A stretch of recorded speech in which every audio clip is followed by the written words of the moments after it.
Hello everyone and welcome back for another episode of Indie Impressions. My name is Nick, and today, well, we're going to be watching paint dry, quite literally. Alright, so you know I'm always in a pursuit of finding the weirdest and most, I don't know, just unorthodox games that I can. So I happened to run into this little gem over on my friend Keith's channel, whose channel I will link in the description, of course, and I was just too tempted to pass it up, really. I mean, it is literally what the name says. We're going to watch paint dry, but there are some other activities that go on. So I guess, you know, nothing better to do here than let's watch some paint dry, right? So we can start. We've got achievements and settings. Let's check out our settings. We can set the horizon. Oh, wait, what are we setting here? We can pick colors, but what for? Oh, okay, I don't know. Doesn't matter. So we can pick a location. We can pick London. We can pick Egypt. I imagine the paint would dry pretty quickly in Egypt. Moscow. Mumbai. Can I rotate the globe? No. Tokyo. Perth.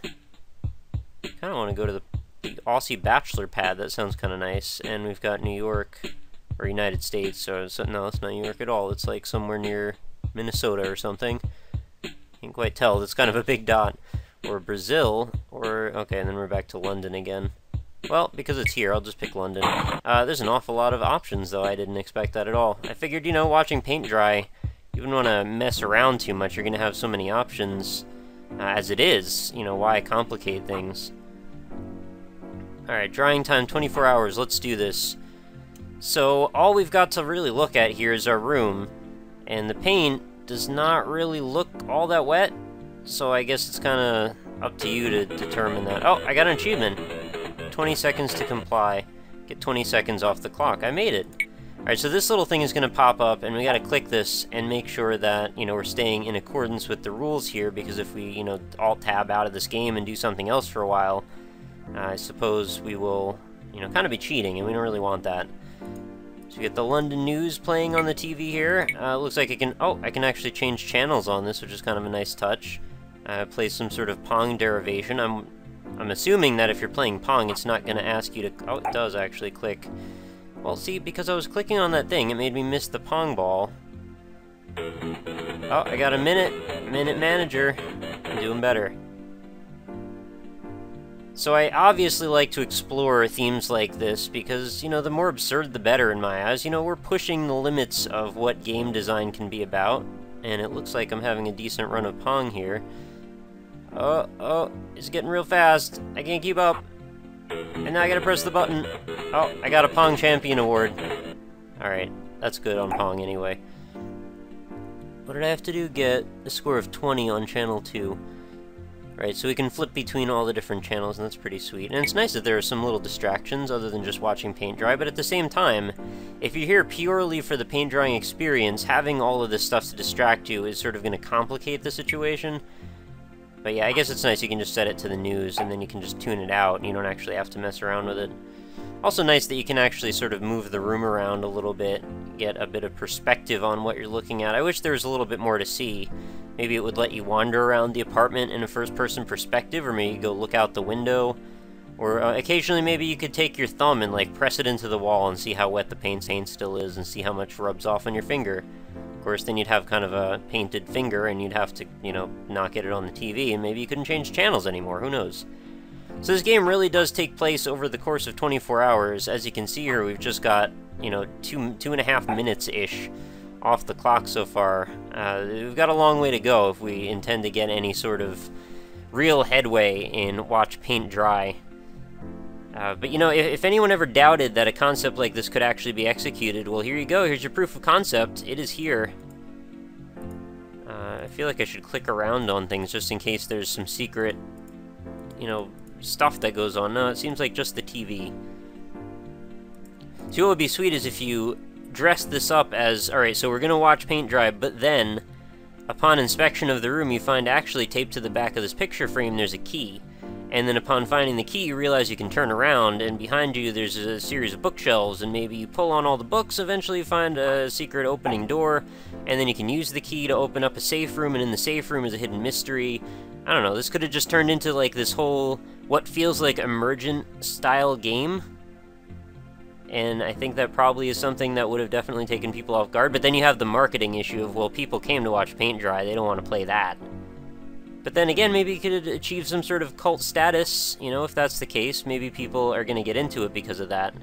You never know. I mean, things take off for various reasons. And something that I'm very into is when a game really does kind of go off the rails in a way you wouldn't expect. For example, towards the middle to end of the original Portal, and I really doubt I'm spoiling anything at this point, but there's a point where you sort of leave the test chambers, and then all of a sudden you find yourself exploring the facility in a greater sense, and it feels like you've gone into a place where you're not supposed to be, and things just don't really make sense anymore. But that's part of the appeal of it. You feel like you're really going off the rails, like you're going where a game developer didn't intend you to go. And even if it's entirely transparent in the fact that, like, yeah, we get it. Obviously, you built all of those conventions, and obviously you intended us to be able to find the key behind the picture frame and find the bookshelf behind your person. Well, at the same time, your goal was to watch paint dry, so you don't have any clue where things could go at that point. It's simple misdirection in a way. I mean, it's not quite obfuscation, it's more like just you don't talk about it and you see what happens. I don't know, that sounds like a pretty cool concept to me. It's like the misdirection game, see where you can go. Let's explore the TV a little bit more. Let's see what other channels we've got. What is this? Oh, we're supposed to avoid this little chasing head thing? It's like some sort of weird pseudo Pac-Man. You just gotta kite this thing in circles until the counter goes up. I really don't know how I'm supposed to press this button and still run away from this thing. After a while, if I just leave this and don't click that button, what's gonna happen? Is it just gonna kick me out? Yeah, see, if you try to hit that button, there's no way you're gonna get away from that little head. It's definitely kind of cute, though, that there's all these little mini, maybe micro games is more the name that it should be, that are coexisting in this overarching game. So that's why I think that if you're going for, like, the Russian doll scenario, essentially, what you could do is build the concept around a really tiny idea, and then find out later on that things actually open up. Oh, this is getting very aggressive. How am I still avoiding this? If I get to... Oh, I almost got to 10. Whatevs. What's on channel 3? Oh, looks like we've got some putting going on. Can I participate in the putting? No, he missed. Kinda wish I could zoom in and look at the TV full screen. He missed again. Oh, I see what this is. This is just an animation that just loops back and forth.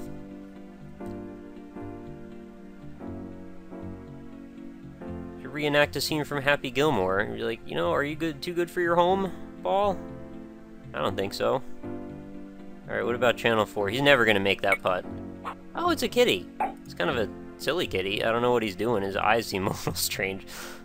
He seems to have little fish. Oh, okay, you can feed the kitty fish. Oh, it makes him happy. What? That's so nice. Where is the kitty living? It looks like he's very large, and there's like a palm tree behind him. That is a funny sound that it makes, too. There's like a palm tree and like a building, which makes this cat, he's gotta be like, at least 15 feet tall. I don't know, I shouldn't really be worried about pondering the size of a cat on a virtual TV in a Flash game about watching paint dry. Oh yeah, you can reset him. Wait, does the counter actually go up? It didn't look like it was. No, it stays at 0. Am I supposed to be doing something else with the treats? At least I'm assuming they're treats. Maybe you're not supposed to feed him? That would be mean. I wouldn't want to do that. Oh, what is this? We can stir coffee? Oh, okay. We just have to keep our mouse pointer over the coffee spoon, and then we get to stir the coffee. And we can stir it for a certain amount of repetitions. This actually reminds me a lot. Oh, I'm stir crazy. What does it get? 30 on channel 3? 30 seems like a lot. Wasn't I having trouble just getting to 10? This reminds me a lot of this PSP game that I used to mess around with called Work Time Fun, or WTF for short. And essentially, there were simple goals in it that were basically like the micro games in WarioWare or something like that. And one of them that was one of my favorites was like a pen capper micro game where you would basically be a factory worker on an assembly line, and your only goal was to put caps on pens. And they would just keep coming forever, and the more you could get, the better, and the more credits you got, I think, that you could unlock other games with, or other something with. I don't really remember at this point, it's been a lot of years, but I definitely spent way too many minutes playing that. I should say minutes, not hours, because I don't want you to think I'm that sad. But it was one of those games that, like, it was really good for if you just want to, like, pass time and you're sitting somewhere, like if you're on your break at work and you finished eating and you have, like, literally nothing else to do, other than just, like, look around the room you're in, and there's, like, nothing to read and nothing to take in. Just, you know, caps and pens for a while. Why not? You know, I'm stirring some coffee. That works. You know, sometimes people just crave some sort of sensory stimulation, and I think simulations like this often fulfill that type of a need. I mean, look at Soda Drinker Pro. It's done very well, and all it does is simulate the concept of drinking soda in various abstract locations. I don't think you can ask for much more than that. You know, it picks its thing, it sticks to it, it stays very firm on that goal, and I think everybody enjoys it for that. So there's a concept for you game developers out there. If you're struggling to come up with something, just pick anything. Just pick something really, really specific, like arduously specific, and just run with it. And I'm sure somebody out there will appreciate it. I mean, there's like a street cleaning, street sweeper simulation game, so, I mean, you can really pick just about anything. You could pick a clean your kitchen floor simulator. You could make a unroll the paper towel simulator. You could make a pretend you're a cat and knock over stuff on a shelf simulator. I'm sure people would play that, especially if it's Unity and Physics Engine enabled. If your cat can knock stuff over and have it also break apart realistically, there you go. That is a solid concept. I'm pretty sure you'll be able to actually sell that. So yeah, free game ideas. I like to give those out, and that's another thing. Like I give free game ideas all the time if you follow my Twitter. So a thing I like to do when it's like 4 a.m. and I can't sleep, I just decide to write up some free game ideas. So if you want to check that out, there you go. Unintentional pimping of my Twitter handle at RockLeeSmile. There you go. So how are we doing on the paint dry? Let's check. Well, I can't even read the hand's right in the way. What did it say? 49? Yeah, I guess I could just look at it, huh? Yeah, so we got a long way to go. I'm pretty sure I'm probably not going to spend enough time to make the paint actually dry. But for those of you out there who really crave some more paint drying action, maybe this is a game I could do a marathon run of. We could do a 24-hour live stream of Watch Paint Dry. And at the end, our big goal will be to see what happens when the paint dries. Maybe there's a whole other game on the other side of this. Maybe we just have to, you know, bear on this concept and stick with it until who knows what happens. Maybe by the end, there's this whole other thing to it.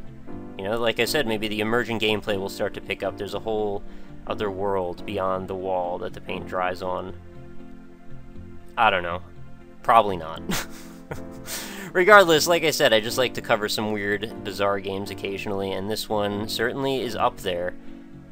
It certainly does push the concept of what games can be about, and if it weren't for the fact that there were these little widgets on the TV, I could see it very easy to imagine this not even really be considered a game. They missed a real good opportunity, though, to run a ticker across the TV for the news and say silly things or, like, stream people's tweets or something. That would have been a lot of fun. Although, if you did stream people's tweets, that could be a bit of a mess for all the stuff they're going to end up putting in their tweets. But still, you know, it would have been a pretty sweet level of interactivity, although I'm not sure how easy that would be to program into something like Flash. I'm not even sure if that's possible. And I'm not even sure that this is Flash, but I'm kind of assuming it is. It just seems like it would be. I wonder how they made this model move around like this. It seems like it's shifting with the mouse moving left and right, but at the same time, the perspective is very strange. Like, what is this shape? Are we in some sort of rhombus? Trapezoid or something? Like, I don't understand. Regardless, before I start pondering too many things that don't actually make any sense, I guess we should probably wrap this episode up, because how long do you really want to watch paint dry? I mean, maybe if I could keep babbling for a while, you could stand another 5 minutes or so, but beyond that, I feel like I'm just sort of torturing you guys, and I absolutely don't want to torture you. I think that's the complete opposite of what I'd like people to get out of my channel. So we made it for, you know, a good, you know, almost 15 minutes on this round. It was more like 13, but I think we gave it a valid try here. This is not the type of game you want to do a Let's Play of, so please don't suggest that. I'm not going to do it. Although, that could be a really funny thing, though, if I decided to make, like, a weekly update video that's like, alright, so let's talk, and then we can play Watch Paint Dry in the background. Although, can you save your progress? You can submit your score, but I don't know if you can actually save your progress. If I hit menu... Oh, there's hints and tips? I didn't even look at that. Bored, watch TV, there's always something good on. Is that the only one? Alright, well that's not the best hint. And I did pretty well on achievement. I like this sound, by the way. Oh, and there's some lovely elevator music playing in the background, if you didn't notice. So I got, you know, almost, well, a little more than half of the achievements. I think I did fairly well. I'm sure you guys can do better, though. So, I guess without further ado, let's wrap this sucker up, because how long, again, do you really want to watch paint dry? If you're actually doing some painting of your own house, then, you know, as long as it takes, I suppose. But when you absolutely don't need to be doing it, then the novelty probably does wear off pretty quickly. So, thank you so much for watching, guys. As always, here are our plugs. If you want to check out more episodes in the series, we've got quite a few of them over at indie-impressions.com, where you can feel free to browse and peruse. They are all categorized neatly, and you can actually sort them if you'd like to check out a specific genre, or if you want to check out a specific payment style or platform. You can feel free to sort them that way. I've also got, you know, a search box if you want to put in a developer, and I've got forums over there so you can engage in discussion, meet some other like-minded individuals. I'm sorry, I always hate doing that, but sometimes it just slips out. And just generally, hopefully, have a pretty good time over there. We'll be giving away more games and such as well over on that front, so feel free to stay tuned on that. I've also got a Facebook page, facebook.com/indieimpressions, if you'd like to leave a like over there. It does help me out quite a bit, and then you'll get every day's new indie videos delivered right into your Facebook stream. You can also feel free to chat with me over there, or if you just want occasional updates on what the channel's doing, or sometimes contests and game giveaways, that's where that happens. And like I mentioned earlier, I have a Twitter handle, which is @RockLeeSmile, so if you'd like to follow me over there, then you'll be pretty much on top of everything that's going on with me on a somewhat personal level. I do pretty much all of my, you know, quick messaging when it comes to what's going on the channel on that. More things make it to Twitter than do Facebook, so if you're looking at it in a hierarchy of needs there, Twitter would be at the top of the priority scale. But also, if you'd like to suggest a game for me, or if you know something absurd like this, feel free to send me a tweet or an email, because I also have a contact form over on indie-impressions.com. And I also have all my social media links available right in the description, as well as the link for this game, so if you want to watch paint dry on your own, you can feel free to click that link and check it out for yourself. And again, feel free to check out Keith's channel, who is the person that I found this game on, or whose channel I found this game on. So there's some good content over there, so feel free to give him a look. So that is going to pretty much do it, guys. Thank you so much for hanging out with me, and hopefully we will do something a little bit more eventful than watch paint dry tomorrow, but I hope you still had a fun time regardless. And we will click one last time there. So have a lovely night, and thank you so much for watching. I'll talk to you later.